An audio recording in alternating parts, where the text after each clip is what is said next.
নবমীর সকালটা আমি শুরু করেছিলাম মায়ের আরতি দেখার মাধ্যমে। Hello everyone, welcome to Trisha's diary. নবমীর পূজা দেখার সময় আমার একটা কথাই মনে হচ্ছিল, এই তো মা চলে যাবেন, আর একটা দিনের অপেক্ষা।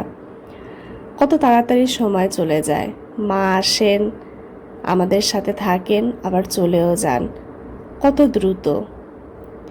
এত আয়োজন, এত আনন্দ, শুধু 4টা দিনের জন্য। তারপরেই আবার মা চলে যান কৈলাসে। কিন্তু এর মধ্যেও অনেক আনন্দ আছে।